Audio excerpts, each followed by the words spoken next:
Улсаас Монгол улсад суугаа онц бөгөөд бүрэн ирэхэд элчин сайд Масото Такоко 2017 оны 9 дугаар сарын 26-ны өдөр Тархаотод айлчилсан. Айлчлалын ихэд аймгийн мэрэгжил сургалт үйлдвэрлэлийн төвийн үйл ажиллагаатай танилцсан юм. Улмаар нутгийн удирдлагын ордонд мэрэгжил сургалт үйлдвэрлэлийн төвийн засварын төслийн гэрээнд гар үсэг зурлаа.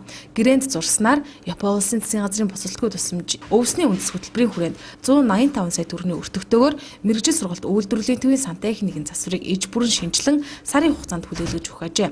Үүний дараагаар шарын гол суманд айлчилж өнгөрсөн жилүүдэд хэрэгцсэн өвсний үндэс хөтөлбөрийн хэрэгжилттэй танилцсан байна.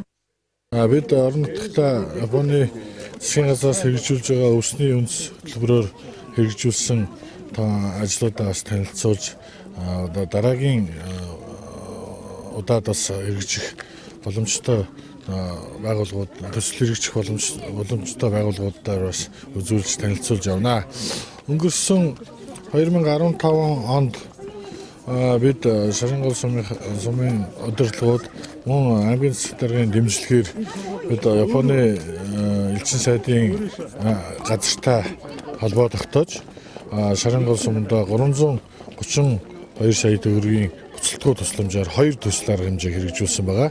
Энэний нэг нь бол 2 дугаар сургуулийн дээврийн засвар, дээд давхрын анги танхимын засварын ажил, мөн 14 дугаар цэцэрлэгийн иж бүрэн засварын ажлуудыг бол бид энэ өвсний үндэс хөтөлбөрийн буцалтгүй тусламжаар бол хийж хэрэгжүүлсэн байгаа.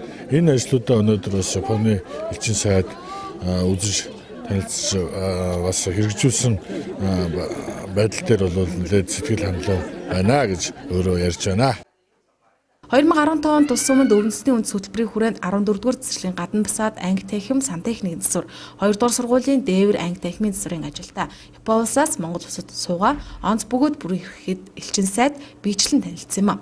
Дархан аймгийн засаг дарга Насанбатын урилгаар хүрэлцэн ирсэн Япон улсаас Монгол улсад суугаа онц бөгөөд бүрэн ирэхэд элчин сайд ноён Масото Такоко, Японы элчин сайдын яамны 2 дугаар нарийн бичгийн дарга Такаши Йокояманаар шарын гол сумд айлчилсан бөгөөд энэ үеэр шарын гол сумын 2 дугаар цэцэрлэгийн 50 ортой өргөтгөлийн барилгын ажлыг хүлээлгэн өгөх ёслын арга хэмжээг зохион байгууллаа. Тус цэцэрлэгийн өргөтгөлийн ажлыг Дархан Трейд компани улсын төсвийн хөрөнгө оруулалтаар 98.4 сая төгрөгөөр гүйцэтгэж ашиглалтанд хүлээлгэн өгчээ.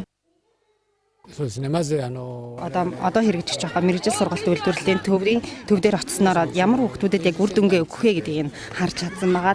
Түүнээс гадна болохоор шарын гол сумд хэрэгжсэн 2 газрыг үзээд хүүхдүүдийнх нь баярлаж талархаж байгаа байдлыг харсандаа бас талархалтай байна. Ерөнхийдөө бол бид нар боловсрын салбарт их амжилт өгч ажилдаг байгаа. Тэгээ энэ удаа болохоор шинэ газруудыг бас аюу хөөцлөө. Тэгээ бас сайн ярилцаж бодсныхаа шийд гаргаж явъя. Хин нэгнийхээ бас хэрэгтэй шийдийг гаргаж явъя гэж бодож байна. Өвсний үндэс хөтөлбөрийн хүрээнд цаашид олон төсөл хөтөлбөрүүдийг хэрэгжүүлэхэд анхаарч ажиллагаа илэрхийлсэн бөгөөд 12 жилийн 6 дугаар сургуулийн үйл ажиллагаатай танилцж, тус сургуулийн цэцэрлэгт төгөлд мод тарьсан юм. Мөн шарын гол компани үйл ажиллагаатай ч мөн танилцлаа.